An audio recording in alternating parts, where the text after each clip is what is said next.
De nada, não. Bom dia, meninos e meninas. Vocês preferem o nome?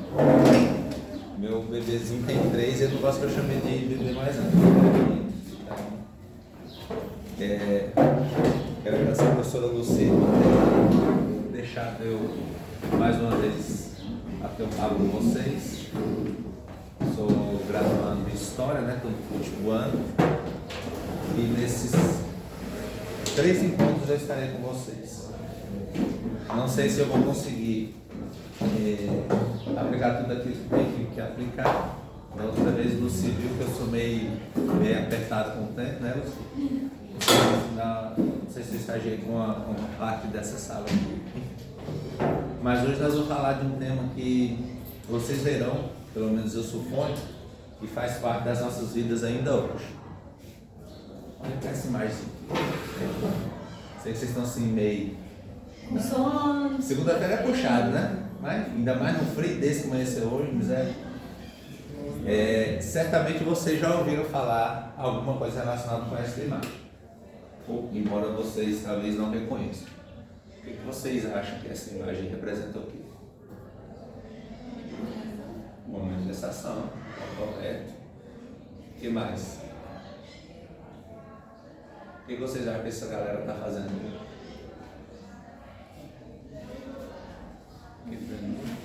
Dou uma aperto de mão, cara. E eu não conto. Aí a conversa melhorou.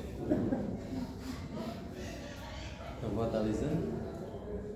Eles estão fazendo o quê? Derrubando o muro. Isso é um ato de vandalismo, revolucionário? O que pode ser?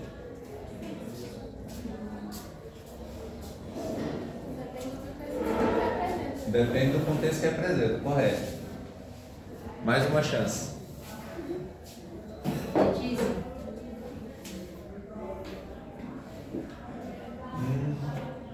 Essa foto parece ser recente, dos últimos 5 anos, 2 anos, 30 anos.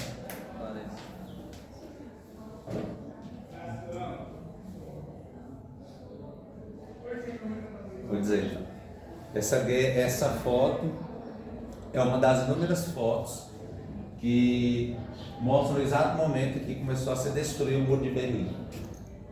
Vocês já ouviram falar do Muro de Berlim? O muro que dividia a Alemanha Ocidental da Alemanha Oriental. E essa queda desse muro representa fundamentalmente o fim da Guerra Fria. O fim, pelo menos em tese, pelo menos historicamente, da divisão do mundo em dois. Ou seja, o mundo dito comunista e o mundo dito capitalista. A imagem seguinte, a gente passou do fim para o começo. Essa cronologia depois eu vou passar para vocês. Essa aqui é a divisão. Logo no final da Segunda Guerra Mundial, a gente tem uma Alemanha, que obviamente encontrava-se ali na transição, depois da derrota da Alemanha em solo russo pelo Exército Vermelho, decreta-se quase que de imediato o fim, pelo menos o fim das forças nazistas, e o povo fica assim meio sem saber o que vai acontecer, porque a Alemanha precisava ser organizada, teoricamente.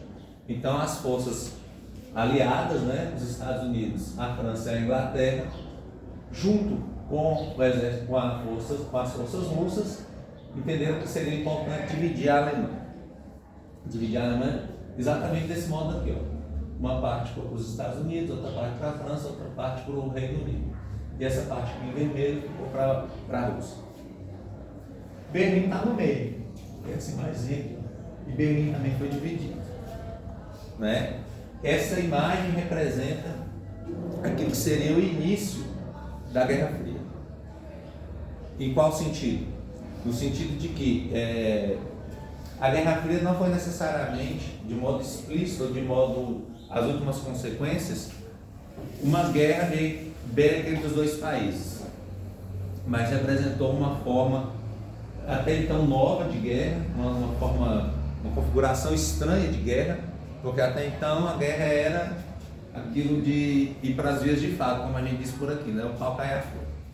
Nesse momento aqui, eu até procurando para vir falar com vocês, eu achei uma metáfora que foi bem interessante. Eu não sei se da idade de vocês ainda fazem isso, ou se já viu isso, aquela briga de menino, né? Qual é essa briga de menino? Aquela briga de fica um de cá, para ver quem começa a briga, né? Cospe aqui. Vocês não é da época de fazer isso não, né? Eu acho que eu estou muito velho, né? Mas o que é isso? Os dois meninos começam a brigar, aí fica aquele rodeando ali, rodia para cá, rodia para lá, esperando quem dá o primeiro golpe. Ou então a gente colocava a mão assim, né, na frente, aquele que em vez de ser o mediador é o que está instigando a pancada. Coloca a mão assim, vai, posso, vai. Quem cuspir primeiro é o iniciador da guerra. Ficou nessa brincadeira aí quase 30 anos. O fato é que essa situação se estabeleceu em um mundo que vinha de um conflito extremamente grave.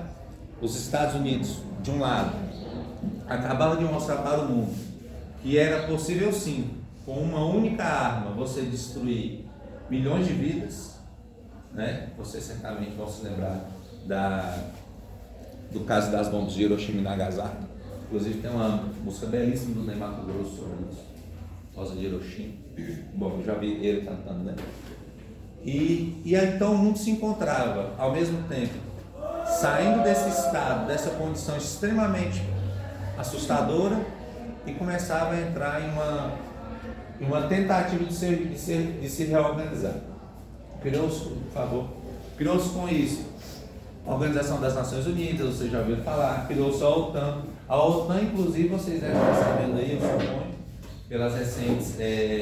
pelos recentes conflitos aí entre Rússia e Ucrânia, que vocês pesquisaram um pouquinho, vão ver que é que a gente chama de guerra por procuração. Mas o fato é que na década de 40 a gente tem essa condição aqui. E essas duas potências, Estados Unidos e então União Soviética, começou a tentar produzir uma espécie de disputa ideológica, mas também de disputa bélica, de disputa científica, em torno de quem dominaria o mundo. Há autores que dizem que era uma guerra, uma tentativa assim, como é que posso dizer, meio covarde. Por quê? Nesse período aqui, os Estados Unidos já tinham não só uma, né? Já tinham testado uma bomba nuclear, mas já havia uma série de outros desenvolvimentos. Enquanto a Rússia, que se torna União Soviética, até 1917, por exemplo, só tinha um trator. Você já viu o território da Rússia, né? Enorme. Mais do que o Brasil, bem maior que o Brasil. Naquele território daquele tamanho tinha um trator. Um trator. Enquanto isso, vocês sabem, já na década de 10, 20, os Estados Unidos já tinham uma indústria relativamente bem desenvolvida. O fato é que, do ponto de vista do desenvolvimento tecnológico, a gente tinha um país que estava muito desenvolvido e outro país que ainda estava começando. Mas aí vocês verão que o fato dos Estados Unidos ter esse desenvolvimento também não fez com que os outros países corressem disso, ou pelo menos que esses fatores não tenham influenciado ou tenham produzido medo. Por quê? Por favor. Um dos elementos fundamentais da Guerra Fria, entre outros, é justamente a disputa técnico-espacial. Vocês já viram aí, né, que hoje em dia já tem até foguete que dá ré. Vocês já viram isso, né? É verdade, não é mentira não. O foguete já dá ré. Mas fala assim, nossa, o Elon Musk é gênio, né? Não precisa ainda? Não. Muito investimento da NASA. Isto é, o Estado americano investe fortemente nesse nível de inteligência, porque ele sabe, o Estado americano sabe que no momento que a gente vive hoje, você tem uma coisa que é fundamental para a manutenção do status quo que ele conseguiu fundamentalmente depois da Guerra Fria. Para manter o seu status como força pacificadora, unificadora, essa classificadora unificadora, vocês certamente sabem por quê. As inúmeras guerras que participou fundamentalmente depois da Segunda Guerra. No século XX, até hoje, são mais de 87 guerras financiadas ou produzidas pelos Estados Unidos. Os dados estão aí, são dados inclusive da NASA, são dados oficiais deles. Em busca dessa paz, né? Mas enfim, depois a gente entra nesse aspecto. Essa noção da guerra espacial, ela tem um apogeu ali na década de 60, com dois aspectos, dois fatos. Os Estados Unidos obviamente produziam muita tecnologia, mas quem primeiro mandou alguma coisa para o espaço foram os soviéticos. Uma cachorrinha que é histórica, que deu a volta no nosso globo, né? Obviamente vocês sabem que a Terra é, não precisa discutir isso, né?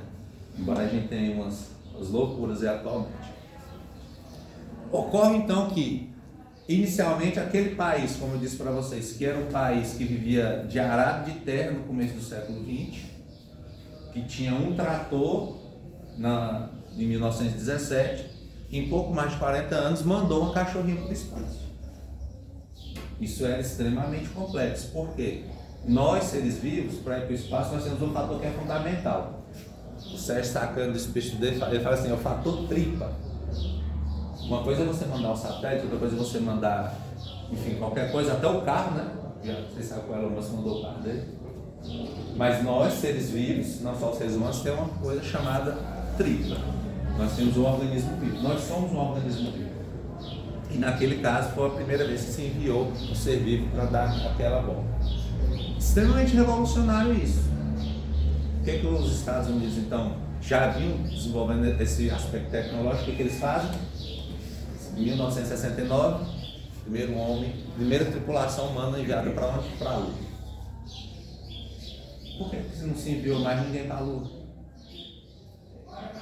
Porque não era preciso. Porque não foi preciso. Criou-se muitas outras tecnologias, né? No início da década de 60 e começo da década de 70, envia-se para o espaço as Voyagers, né? Voyager 1, Voyager 2, que são pequenas assim no sentido do universo, né? Pequenos processos, objetos tecnológicos que têm a capacidade de sondar, de procurar os espaços, né? Hoje essa Voyager está no espaço interestelar, né? Quem assistiu o filme aí também com esse mesmo nome, vocês vão saber. Muita informação. Um outro aspecto fundamental na corrida tecnológica e na corrida espacial no interior da Guerra Fria é também o próprio modo de financiamento. Mas além disso, o modo como isso se produz como representação ideológica, como propaganda. E aí a propaganda, vocês sabem que é a alma do negócio, não sabe disso? Quem aqui duvida que a propaganda é um elemento importante? Quem aqui duvida que a propaganda é fundamental para você, inclusive, determinar o que você come, o que você veste? Será que o seu gosto é seu gosto mesmo? Não, eu tenho meu estilo é meu e pô, tá bom, né? E aí? Será que não tem nenhuma influência da propaganda na sua vida? Nós acreditamos que tem. E muita. E olha essa aqui. Essa aqui é uma propaganda francesa. Vocês se lembram que a França estava ali do lado, né? Reino Unido, Estados Unidos e França. Essa é uma propaganda francesa que foi produzida nessa mesma esteira contra as forças soviéticas. Nous sommes bien heureux, né? Nós somos bem felizes. Qual é a sacada aqui de quem produziu essa propaganda? Vocês veem que está toda uma ideia de que é uma lógica de governo soviético e que nessa lógica de governo soviético as pessoas são obrigadas a dizer que são felizes. O sentido da propaganda aqui, e aí a sacada da imagem é essa, veja a felicidade de quem está dizendo que está feliz.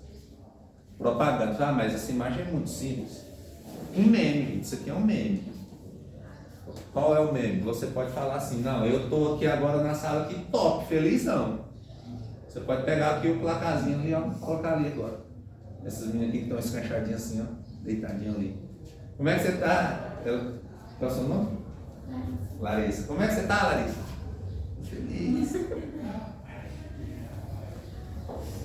a representação, o modo como a propaganda se produz, se reproduz, ela tem a ver com o modo de dominação. Como assim modo de dominação? Sim. Há alguns anos atrás, aqui no Brasil, ninguém sabia nem o que era sanduíche. Sim, ninguém sabia o que era isso não. Comia esse pão, mas pão caseiro, essa coisa caseira que a gente faz e tal, que você demora 3 dias para fazer, que tem que pegar uma marreta para bater no pão crescer. E aí, de repente, chega aqui no Brasil, e eu tenho um relato aqui de Campos Belos, abre um pit dog aqui em Campos Belos. Ou fica doido e querendo ir nesse trem. Ué, pit dog, americano, hot dog. Até o nome, ó, hot dog. Vocês lembram daquela hot dog fans? Né? Olha que coisa linda, o povo ficava doido querendo aquele trem. E o relato que eu tenho de quem foi um dos primeiros a comer isso aqui, disse que chegou todo mundo assim na mesa. O hot dog, todo mundo ansioso querendo comer aquele trem. Na hora que morde, trem azedo, pão azedo, ninguém conhecia o gosto daquele pão. Mas o que o povo fez? Estava feliz, está gostoso. Uma porcaria, ninguém estava acostumado com aquele sabor. Mas quem é que ia olhar para o lado assim do outro e dizer que estava ruim? Ninguém. Vamos manter a pose, né? Falar que está top, botar uma. Nem sei se naquela época tinha maionese. Mas todo mundo comeu e ficou lindo. É maravilha. Começa então o processo que a gente chama de aculturação. Mas por que veio para cá esse tipo de cultura? Cultura do McDonald's, a cultura das línguas, das escolas de língua inglesa. Porque nesse cenário aqui, quem venceu foi quem teve a melhor propaganda. E obviamente, quem tinha mais força do ponto de vista de manter essa propaganda e de produzir os impactos necessários para a consolidação no mundo. Mas vejam, nós temos mais. Essa é francês, olha o pezinho dele que está feliz. Essa aqui, deixa eu ver. Vocês que sabem inglês aí, vocês podem me ajudar. This is tomorrow. Né? Você quer diminuir para pegar a imagem toda? Vai diminuir.